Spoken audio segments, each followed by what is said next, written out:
Fala galera do canal, tudo certinho com vocês? Aqui é o professor Matheus e hoje a gente vai continuar com as leis de Newton. Hoje vai ser uma aula voltada para exercícios e formas de resolver problemas envolvendo essas três leis. Eu vou dar uma dica aqui como um resumo das leis de Newton e quando usar cada uma delas.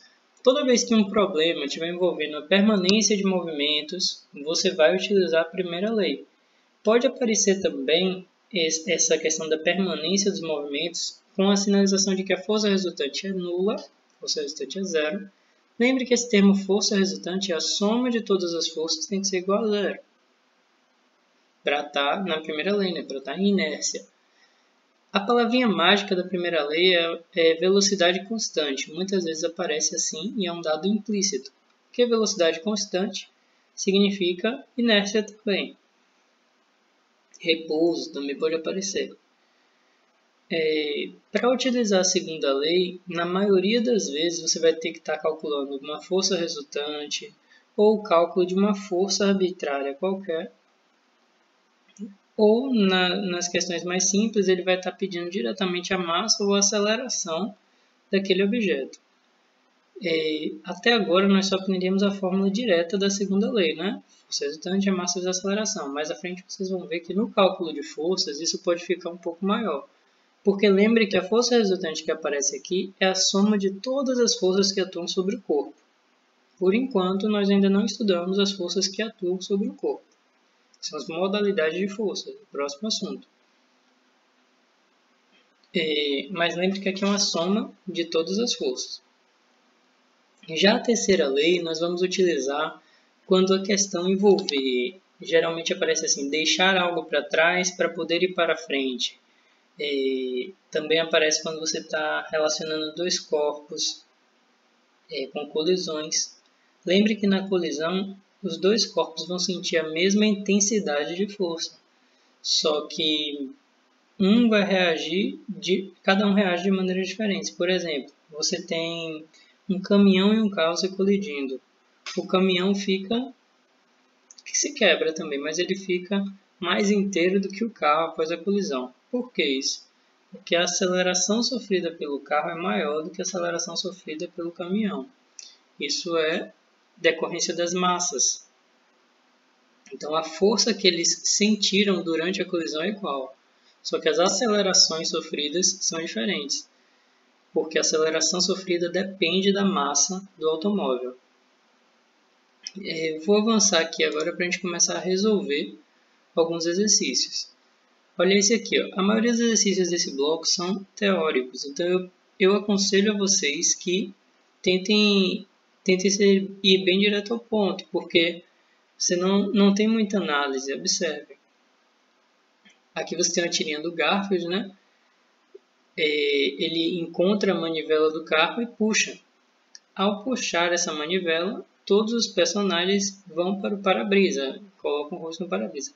Por que isso aconteceu? Eles estavam em movimento, provavelmente, o carro tinha uma velocidade, e automaticamente após ser puxado o freio de mão, todos os personagens o carro teve a velocidade indo diretamente para zero, e os personagens não.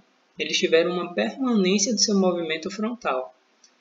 Permanência do movimento, gente, pelo que a gente está estudando agora, é inércia. Então, o que justifica isso? Analisando essa tirinha, podemos justificar a posição em que os personagens ficaram no quadro final pela propriedade denominada inércia. Perceba que ainda não vimos quantidade de movimento, já vimos a independência dos movimentos. Independência do movimento é que o movimento vertical é independente do horizontal. Percebam que isso daqui não tem nada a ver com a independência dos movimentos.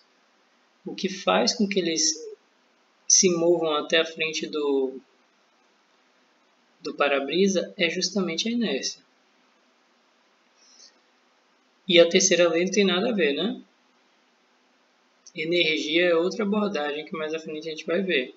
E vocês vão poder analisar que não tem relação com essa permanência.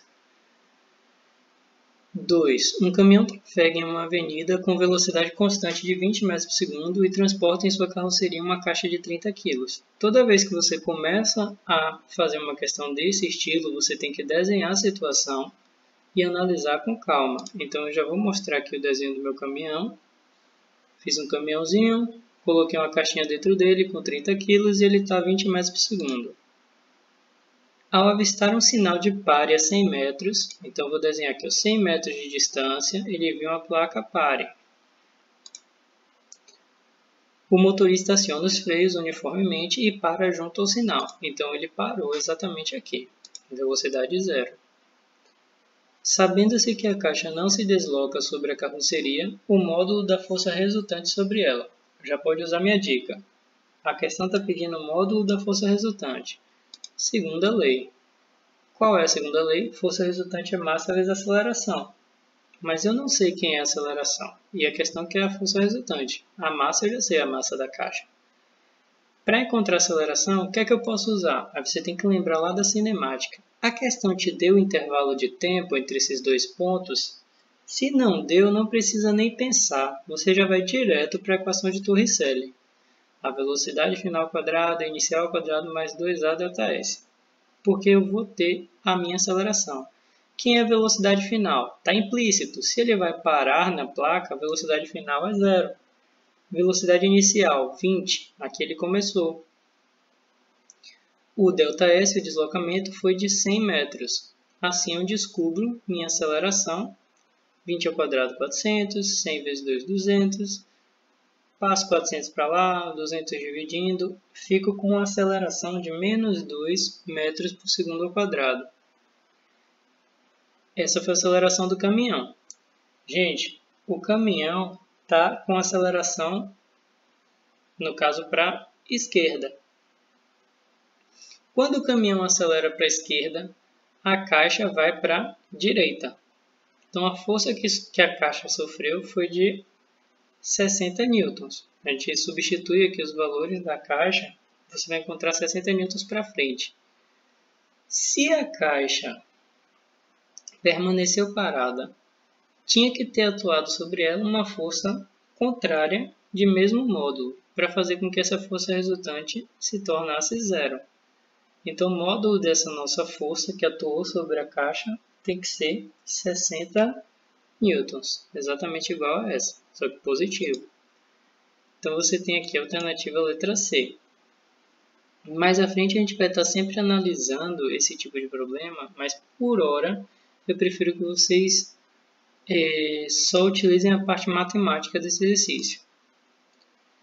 Terceiro, o cinto de segurança é um equipamento de uso obrigatório para todos os ocupantes de um veículo, pois ele tem contribuído para evitar tanto acidentes graves quanto mortes. Com base nas 3 leis de Newton, julgue as afirmativas seguintes relacionadas ao uso do cinto de segurança. Gente, cinto de segurança está extremamente relacionado com a primeira lei de Newton, porque se você não usa o cinto de segurança, você está fazendo com que seu movimento permaneça. O cinto de segurança ele age contra a inércia, né? Então vamos ver aqui o primeiro. De acordo com a segunda lei de Newton, o cinto de segurança de massa m exerce sobre o corpo de um ocupante do veículo uma força dada por F igual a ma. A segunda lei de Newton fala sobre força exercida ou força resultante. Logo, essa alternativa está errada. Então, o cinto não exerce uma força igual a massa vezes a aceleração. A gente tem que a força resultante é igual a massa vezes a aceleração. Então, essa já é falsa. 2. O cinto de segurança é um dispositivo usado para neutralizar a lei da inércia. Olha que coisa legal. Evitando que os ocupantes do veículo continuem se deslocando para frente quando o carro diminui sua velocidade bruscamente. Então vamos voltar lá na questão 1. Se todos os personagens, se o John, o Garfield e o cachorrinho aqui, tivessem com o cinto de segurança, isso daqui seria evitado, porque eles não seriam empurrados para frente. Então sim, o cinto de segurança é um dispositivo usado para neutralizar a lei da inércia, isso é verdade. Terceira, o cinto de segurança funciona com base na terceira lei de Newton, pois o veículo exerce uma força no cinto e ele reage, aplicando à pessoa uma força igual e de sentido contrário. Espera aí, o veículo aplica uma força no cinto? O veículo exerce uma força no cinto? Não. Mais à frente a gente vai entender por que essa força empurra a gente para frente. Essa é uma força fictícia, ela vai ser estudada mais à frente. E a natureza dela é simplesmente inércia. Você não tem uma natureza para... Não existe algo que gere essa força, é um movimento natural. Então, a terceira questão só tem de alternativa correta o 2. Então, somente a afirmativa 2 é correta, a letra B. Vamos para os exercícios propostos. Eu vou estar fazendo alguns aqui com vocês e outros mais à frente eu vou pedir para vocês que adiem um pouco a resolução lá do treinamento Enem, mas são exercícios bem tranquilos, a gente só precisa se lembrar do que já foi visto. Aqui no primeiro, por exemplo, assinale a alternativa que preenche corretamente as lacunas da proposição. A lei da inércia estabelece que alguma coisa não permanece em repouso ou em movimento, alguma coisa uniforme, a não ser que a resultante, alguma coisa que nele atua, seja nula. Perceba que ele está falando aqui da primeira lei de Newton, né? Aí, bora lá. Aí você tem aqui um corpo ou uma partícula. A lei da inércia estabelece que um corpo, bora tentar a primeira, não permanece em repouso ou em movimento circular. A lei da inércia fala sobre movimento circular, então você já anula a letra A. Todos que têm a palavra circular. Você só fica aqui com retilíneo, né, gente? A lei da inércia fala sobre o movimento retilíneo e uniforme. E aí você termina resolvendo, ó. A lei da inércia estabelece que uma partícula não permanece em repouso ou em movimento retilíneo e uniforme, a não ser que a resultante das forças que nele atuam seja nula. Perfeito. O que é que você diz? Que uma partícula ou ela vai estar parada ou ela vai estar se movendo com velocidade constante, que é o caso do movimento retilíneo uniforme, para estar em inércia. Então a gente responde aqui com uma letra C e vamos para 2. A 2 também você resolve diretamente, olha para cá, só pelo enunciado. Certas cargas transportadas por caminhões devem ser muito bem amarradas na carroceria, para evitar acidentes ou mesmo para proteger a vida do motorista, quando precisa frear bruscamente o seu veículo. Gente, freio brusco, primeira lei. Percebam, se você fala em frear bruscamente, qual é o efeito gerado após frear bruscamente? A permanência do movimento de um corpo. Então, a lei que vai explicar essa consequência é a lei da inércia. Você tem aqui a primeira lei de Newton, a letra C. Então, lei das malhas, vocês vão ver que é uma coisa da elétrica. A lei de Lenz é um pouco mais à frente que a gente vai ver. Lei das áreas, aqui é gravitação, não tem nada a ver com esse princípio. E a lei da gravitação também, né? Então, a lei da inércia é uma lei responsável pela explicação do movimento, né? Da permanência do movimento. Terceiro, essa questão 3, eu aconselho a vocês que pulem ela, mas eu vou dar aqui um spoilerzinho do que é de fato. Mais à frente a gente vai aprender uma força que ela é chamada de empuxo. Essa força empuxo, ela sempre aponta para fora do fluido.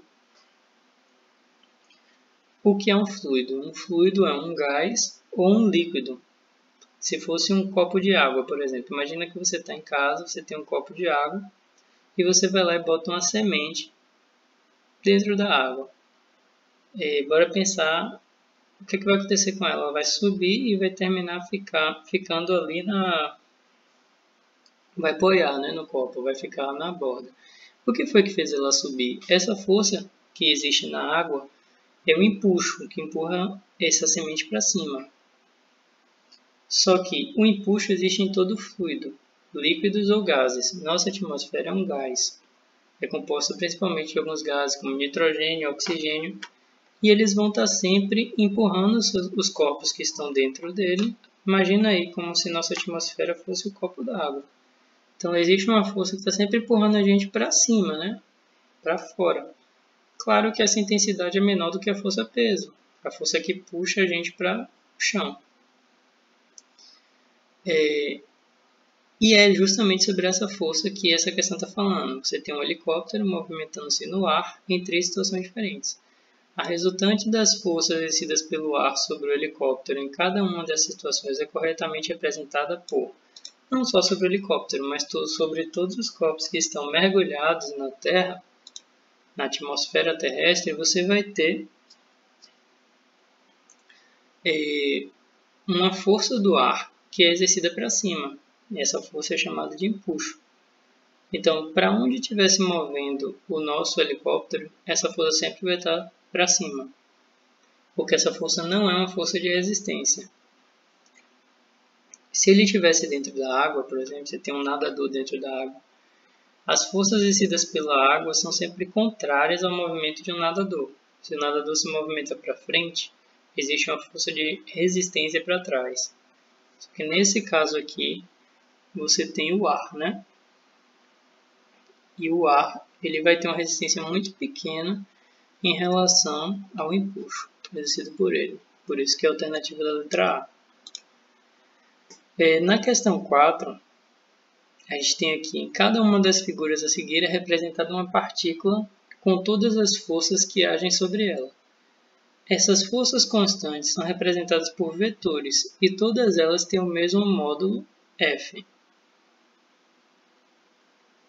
Todas elas têm o mesmo módulo F. Observe aqui uma coisa. Sobre a partícula 1, você não tem nenhuma força atuando. Sobre a partícula 2, você tem somente uma força F atuando. Sobre a partícula 3, 2 forças atuando e perceba que elas não vão se anular. Se anular, que eu digo, é se equilibrar, tá bom?